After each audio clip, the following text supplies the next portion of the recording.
Fala galera, meu nome é Vitória e hoje eu vou dar uma aula para você sobre hereditariedade. Mas o que é hereditariedade, hein, gente? Alguém sabe me dizer assim, o que é hereditariedade? Então, eu já começo perguntando para vocês. O que faz assim, como que chama, o que é essa transmissão aí dos pais para os filhos, dos pais dos nossos pais passando para o filho? O que são essas características? Como que isso transmite? O que acontece? Alguém sabe me dizer? Então, gente, a hereditariedade é um campo muito vasto da genética. É algo que já vem sendo estudado há muito tempo aí na ciência, e a genética vem a cada dia mais se evoluindo. E isso nós já temos estudos concretos. E o que acontece? O que faz essa transmissão? Quem que é o ator principal? São os genes. E falando dos genes, alguém sabe me dizer o que são os genes? O que são os genes? Tá, a gente já sabe que eles passam as características e tudo mais, mas o que são eles?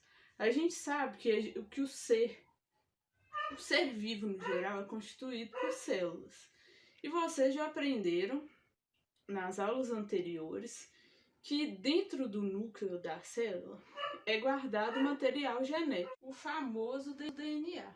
E você também deve estar se perguntando, mas como que esse DNA está organizado lá dentro dessa célula? Porque são filamentos assim enormes, gigantescos, e eles estão ali bem embolados. Tipo assim, pensa naqueles fios de lã bem embolados que às vezes a gente acha, é como se fosse isso. Porque o DNA ele é muito grande, é metros e metros, e ele fica ali embolado no núcleo da célula. Uma coisa também, imagina assim que você cortou sua mão. Essas células elas não precisam de regenerar, de nascer novas células ali. Isso acontece a partir do quê? Da divisão celular. E no caso das células reprodutivas, no caso do homem e da mulher, que a mulher produz óvulos e os homens espermatozoides, é a questão dos cromossomos. Eles vão produzir cromossomos. Esse filamento, ele vai se organizar então em bastões aqui. Você pode ver no desenho, isso são bastões. No caso, o cromossomo. Então, chamados cromossomos, né? Aqui você está vendo um par de cromossomos. Aqui é um e aqui é outro. E repare que nesse bastão aqui eu tenho metros e metros de DNA. Aqui é uma representação simples, mas é um grande segmento de DNA. Então, o que é o gene? É um segmento de DNA e isso que a gente vai receber dos nossos pais. Então, a gente vai receber o quê? Parte desse DNA. Então, pessoal, dá uma olhada nesse esquema aqui que eu fiz.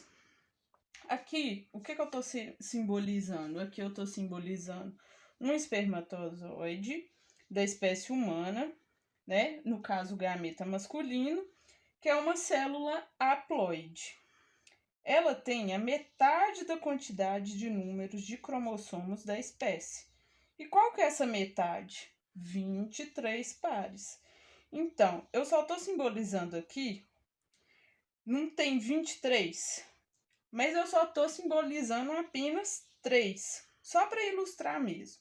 Então, repare que os espermatozoides vêm 3 pares, ele então vai se encontrar lá na tuba uterina feminina com o óvulo, que também é haploide, o gameta feminino, que também está aqui com 23 pares.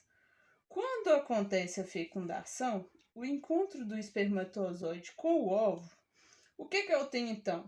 A formação da primeira célula, que no caso é o zigoto, que no caso é o início da vida.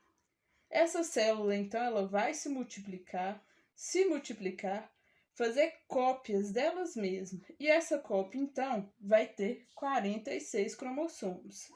Eu tenho então um ser vivo completo. Então repara só, da informação genética que eu recebi, metade dos meus cromossomos vieram do meu pai e metade vieram da minha mãe, para formar então um ser completo. Mas essa informação que a gente recebe, como que vai ser isso? Por que algumas pessoas parecem mais com os pais e outros mais com a mãe? Como que é essa questão? Esse gene, na verdade, muitos genes, afinal, se o gene é um pedacinho do DNA e eu recebo um cromossomo inteiro, eu tenho muitos genes. Mas como que vai ser isso? Muitas vezes, muitos genes, as suas características tendem a prevalecer. Como elas tendem a prevalecer, eu digo que esse gene é um gene dominante. Ele tende a prevalecer sobre outro gene. E esse gene que tende a ser prevalecido é o gene chamado de gene recessivo. Muitas vezes pode ser que você tenha recebido um gene dominante e um gene recessivo. E nesse caso, então vai haver a dominância, a prevalência da característica que a gente chama de dominante. Aí você pensa, então é só isso? Um domina e o outro não domina. Não, quem dera se a vida fosse simples assim, né, gente? Pode acontecer isso? É o básico. Pode acontecer de um gene desligar a ação de outro gene e muita coisa pode acontecer. Genes se manifestar em conjunto. Então, eu quero que vocês tenham uma noção de que é aí que as coisas vão acontecer. Cada gene recebido dos pais é denominado alelo. Repare que minha mãe, aqui eu tenho um gene, um cromossomo, que usa uma série de características. O meu pai, ele vai mandar um outro cromossomo com as mesmas características.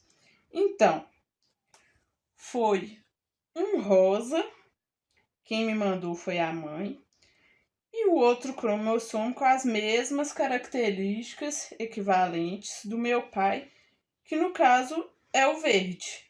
Então, junta uma característica da mãe e uma do pai, e assim sucessivamente. Vai ser praticamente 50% do pai, 50% da mãe. Então, entendi como funciona a genética, entendi como funcionam os seres humanos. Mas aí, eu falei que o gene é a partir de onde tudo começa. E por que isso é importante? Quando eu falo de gene, eu estou falando de um trecho de DNA, certo? Por quê? Porque o DNA é tão importante. Por que tudo começa daí? Não é nele que estão as informações?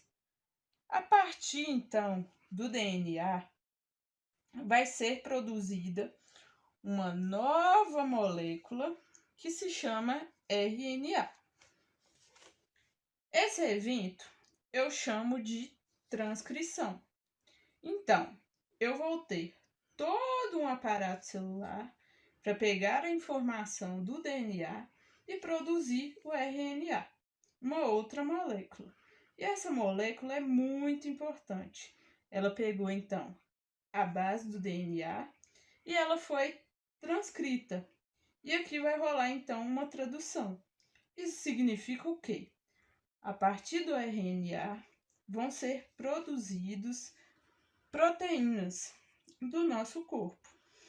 Vai ser produzido, então, todos os órgãos, os tecidos, partes das células, tudo isso, então, é proteína. Então, da onde está vindo isso? Da onde vem toda essa informação?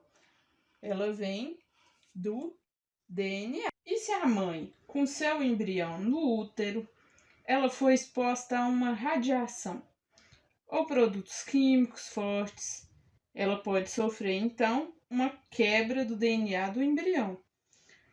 Pode nascer faltando alguma coisa.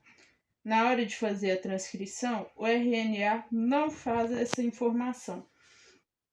E na hora de formar, a proteína também não tem.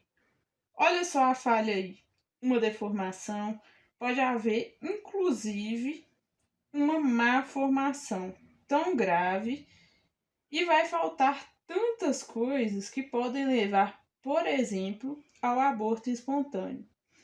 Entendeu a ligação? Entendeu porque para uma mãe grávida ali tem uma série de cuidados? Porque o DNA do embrião precisa ser protegido. Para quê? Para que a informação seja transcrita corretamente e para que as proteínas sejam perfeitamente produzidas e aquele ser vivo passa a ser desenvolvido de forma completa.